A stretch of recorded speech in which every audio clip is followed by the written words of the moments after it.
every other top 8 match for this tournament has gone to either Game 5 or Game 7. And if Rain wins this will be no exception. Now going into Cactus Valley, these last 2 maps, a lot of people say they favor Rain because it's a macro map, it's late game, it's 4 players, big map. Let's go into game number 6 and see if Rain can bring it to a Game 7.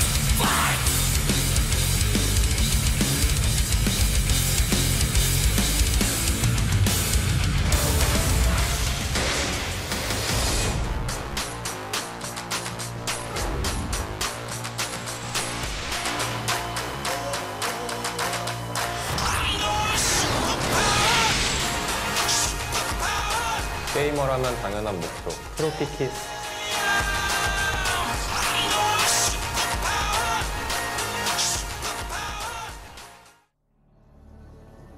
Game 6. The top left in red, it's Rain from My Insanity.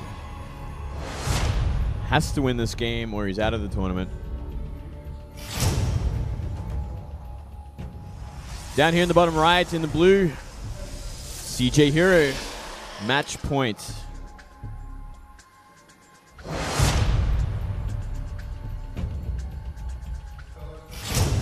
Looking so focused.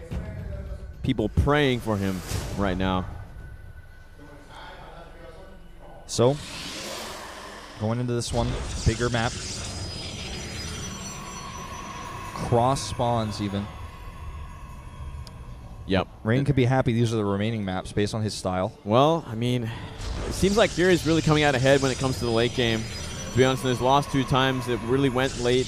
We did see Rain take a bad fight in that last game, just not have the same kind of composition that herO did and could not really take a head-on fight. So I'm kind of favoring herO in this kind of map, surprisingly, just the way things have turned out. Yeah, I mean, I would say based on this series alone, I would absolutely agree. Let's see if Rain can kind of try to forget some of those poor engagements he's taken in this series and just try to take these last 2 games almost as if they're a clean slate that he's going into. Yeah, he's just going to have to do that. You know, 2 wins in a row is all he needs. Not impossible, that's for sure. Cannot afford to make any mistakes anymore there. Now, both of these last 2 maps have a ton of DT potential. herO, also known for his Dark Templar players, our cosplay girl again. Looking great, as usual. Yeah. Are they both cosplayers? I would assume so, considering that they have very similar style, but I could be wrong. Yeah, I'm not sure. I can't remember. I only know one of them, so. I've seen her play Kerrigan before, I think. I've seen Kerrigan, I've also seen Nova. Okay. She's done both. That's cool. But, you know, herO known for Dark Templar play more than Rain. We even had one of our fan drawings up on screen earlier talking about herO being like one of the masters of DTs in this matchup. But these two actually, for those of you who don't remember, played against each other in the final game of the Grand Playoffs last year in Pro League to decide whether or not CJ or SKT would be fighting KT in the Grand Finals. And obviously, Rain won, barely. And so we had an SKT versus KT Finals. Yeah, bit of history there. Yeah. You doubt he hasn't forgot about that one. Very important match. Here we're taking a much more greedy approach to the start of this game, scouting with his Stalker and Mothership Core instead of a Probe. Adding that second gateway as well behind that Twilight. Even a third. Yeah, so similar opening to last game, where on the other hand, Rain going for that greed, adding a very early Nexus. This is what Rain is known for, and no nerves are going to stop him from playing greedy on this big map. Yeah, well, let's see if herO can do some damage with his Blink Stalker opening. You know, he's going to have a lot more ability to poke, try and do the damage. We do see that Robo on the way for Rain as well, so he's going to try and crank out those Immortals before the pressure comes. Seen this dance a lot of times before, where someone opens Blink Stalker against this late Immortal opening with the earlier Nexus. It's just simply put an insanely greedy opening. It's my favorite PvP opening. You know, on the ladder, if you can scout what your opponent's doing and you hold, you almost win 100% of the time because you get so far ahead of it. This map is somewhat of an exception, of course, at cross spawns, because even if you get ahead in PvP on this big of a map, obviously your opponent has a lot of time to be greedy counter-wise and catch up. That's right. But obviously, if he holds this, he's going to have a pretty significant lead. Yeah, in terms of composition as well as economy. Yes. Economically. That's how I like to say it. Well, let's have a look. Blink finishing up here. There's no real pressure on the map. We are seeing a pylon go down, though, not too far away. Yeah. His first Immortal is about to pop. He needs warp gates, to drop a few more stalkers as well. Nice block. That's safety versus DTs right there. Covering all of his bases here. Well, Probe sees the natural. Don't think he saw that Immortal, though. One of the scary things for herO is he doesn't know what tech he's up against. So he sees this Oracle and he's like, well, I have to take this seriously. He doesn't know if it's fake or not. He has no idea. He just sees it flying across the map. He's like, well, I'm going to go intercept this. Too bad it's a hallucination, but he won't know until the first shot connects. In fact, that is a hallucination. Now he knows. He's like, oh, okay. He's going to even blink. Yeah. Still smart. Deny as much information as you can all game long. Now this is really cool. I really like the Forge. He's really pushing that out super early. He knows he's going to be behind in Immortals. He knows his tech is behind. His Nexus is slightly behind. But this is one thing you can do greedy at cross spawns like this to catch up. Yeah, and if you keep denying this kind of scouting as well, you're in such a great place to get away with it. You're not going to be punished anytime soon. Not in a map this big, and especially in these positions cross map. He's making the Blink useful despite the fact that its original purpose was denied, because he can use it to deny these hallucinations, as you said. In this case, it looks like finally one will get into the main. Oh, Warp Prism as well on the way for herO. I do like this once again. Did so much damage last game. It really gave him such an edge in that mid to late game. The Bay is nearly complete here. It's going to start a Colossus very soon. Now, the big next question is, when does Rain add a third base? He's probably going to be the one to do so first. How greedy is he with that? Yeah, it's kind of a risk, but shouldn't be too far away at this point. I think both sides they've scattered each other enough. They're like, okay, this is going to 3 bases. There's no real pressure on the map. No one's going for some sort of 2-base all-in or anything like that. This Warp Prism is going to give herO all the breathing room he needs to take that 3rd base. And on the other side, these hallucination scouts are kind of scouting out the army and the production infrastructure. Rain knows that he's pretty safe at this point. 4 more gates being added puts him at 6 gates in total. With 6 gates, probably going to be a 3rd base. If he adds any more, it could be a Colossus range timing attack. Still could be potentially, but not as all in, right? It could just be like a really big pressure. Yeah, we should see similar. Ooh, mistake there. Similar kind of a build from Rain last game, where he just added multiple gateways before committing to a 3rd base. Just wanted to make sure he had the production out. 1 Photon Cannon will definitely help versus Zealot Harass with that Warp Prism, but ideally would like to have a 2nd one at the natural as well. Still does not see this Warp Prism. Extra gates now being added for herO, who's still slightly ahead when it comes to the 3rd Nexus production, and significantly ahead with the +2. Look at this. Warp Prism going to let these Stalkers warp into the main, jump into the main base and work on this cannon. No, just probes. Yeah, just going to target probes instead. Blink, pick up, get out of there. It's a tough map to use Blink Stalkers effectively on, but with this Warp Prism, it definitely becomes a lot easier. Yeah, the later this game goes, the more redundant they get for sure. I think Blink Stalkers get the most redundant in PvP out of all the matchups. Would have to agree. Just the longer the game goes, they just don't add much because they can't tank for Colossi. They could pick Colossi off, but in the late game, if you blink into that, you're losing them sacrificing, all. Yeah. Charge lot's much better. Much better worth of supply. I feel like if you had a computer program, like an Automaton 2000 type, team-assisted sort of, or what's it called? Look at TAS. this. Oh, it's going to work on this Colossus. Maybe he can take it down. He's got +1. There's nothing here to help it out except for this photon overcharge. If that wasn't there, maybe he could have taken it down. That would have been crazy. But if you had like a TAS group of Blink Stalkers in late game, I feel like they could do something, but just the human control in those big fights is never going to be enough. I don't know. I feel like they just simply can't do anything. They're good at this early in the game when there's not much, but when you got that many Colossus Immortal, charge lots just jumping on top of them, they just explode, and they do such little damage to Zealots as well. Yeah, that's another one of the problems, is they do bonus damage to armored units, which, unless your opponent is also making Stalkers, is going to be very useless.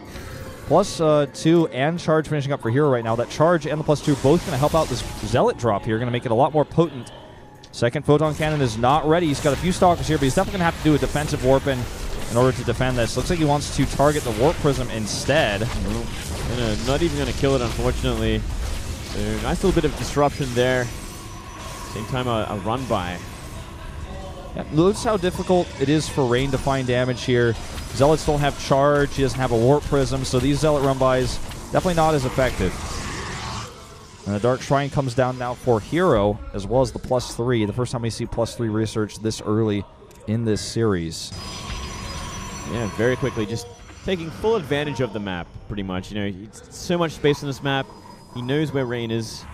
He can just take this chance, you know, just invest heavily in the upgrades and the late game sort of advantages that are going to pull him ahead. He's still catching up in a Colossus count right now, and in Archon count, so it's kind of switched sides to last game. He's playing catch-up in terms of that composition. Sure. You know, it's funny, we talked about this earlier, but when you're ahead slightly, like Rain's been this entire game, it's hard to capitalize on it on this map across spawns. Are you going to walk all the way across the map? That time it takes will allow herO to equalize where you are in Colossi. Here we go. Rain positioning around the map. He's going to be looking for attack, or just simply applying pressure and taking the middle of the map. Looks like he's just going to do the latter. And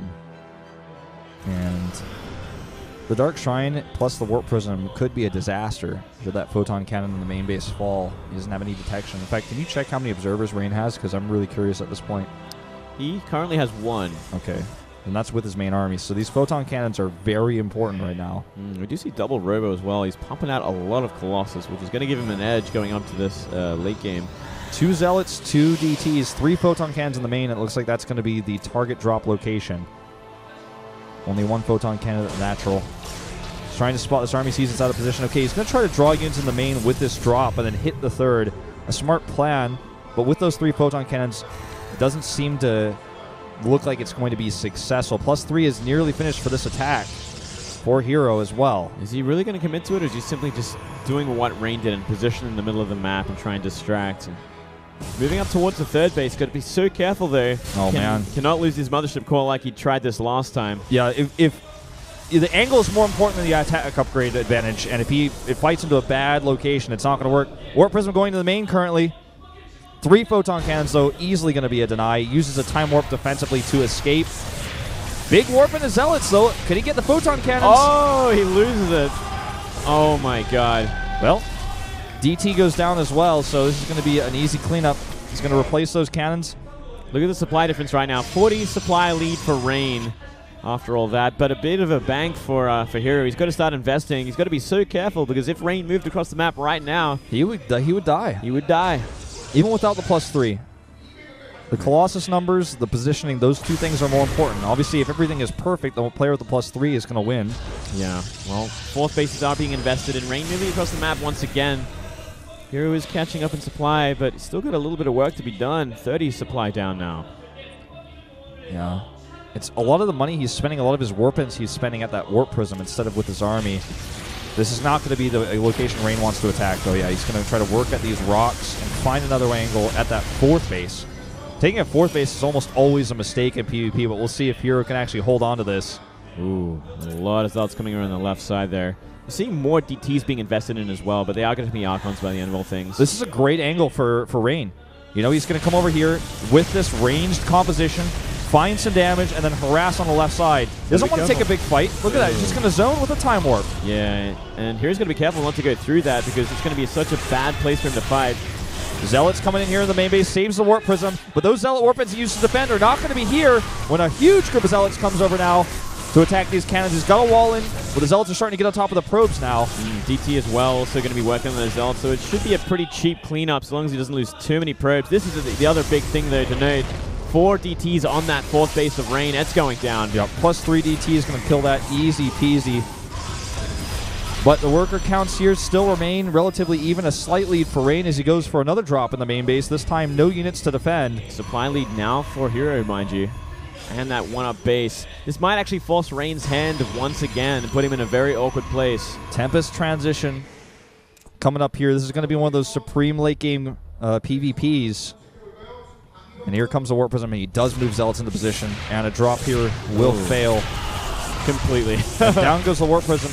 Yep. More important than losing the Zealots inside it is that he loses his potential for harass now. That's right. Look at that Observer. Ooh. One more shot. Got it. Nice.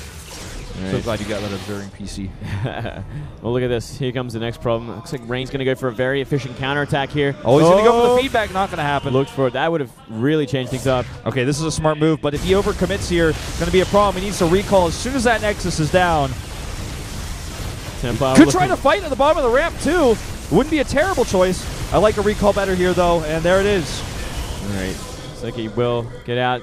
Not taking too much damage. Is this going to be a counterattack from herO at this point, seeing he lost that base? But herO is behind in tech. If he lets this, Tempest transition, you even have a mothership core, or rather a mothership on the way for cloaking.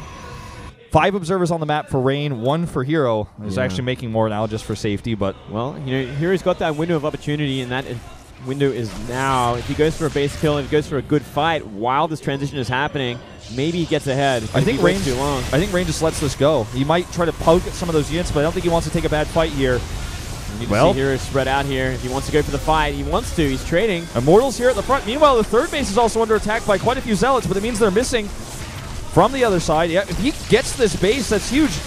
It was such a great move here to pull the army away, kill another Nexus. Yeah, that's like the third Nexus he's killed this game. Yeah, he scouts the Tempest as well. Tempest is starting to shoot at them, so he knows what's on the map. He's like, okay, I understand your composition right now. Does that mean herO has to go for the kill, or does he transition himself? That's the good question. A lot of players would go for the kill here, feeling like they're on a clock. He's adding more Stalkers into his composition. Can he really fight? Oh, wow, those Tempests are out of position, and Rain has to go on move command here. There's a good arc for some of these units, and he gets on top of those Tempests. The Mothership is out of position here, but Rain with the much better Colossus count here, the much better spread. Oh, man, that Mothership coming in at the right time. Still observers available. And look at that. The Tempest doing so much damage from behind, and Rain is going to force a Game 7. A panicked engagement here from herO as he saw the Tempest transition. Instead of transitioning himself with his massive bank, 1,500, 2,300, he decides to go for a bad fight. And now surviving the next step of this game is going to be virtually impossible. With more and more Tempests available to warp in, he can remax his Colossi. He's going to have 4 bases to herO's now. He has 4 as well, but he doesn't have enough units to survive possible follow-up attacks. Going into DTs here, trying to snipe the observers. Yeah, well, very ambitious play right now. I think that might be game. He's not going to find anything here. GG! We're going to Game 7. As said before, the only series in top 8 that did not go to Game 7 was Rain versus Rogue. Every other one, Rogue versus Innovation, went to Game 5. Rogue versus TY went to Game 7. Myungsik versus herO went to Game 7. And now, Rain versus herO, Game 7. That's right. Very intense match here. Big talking to.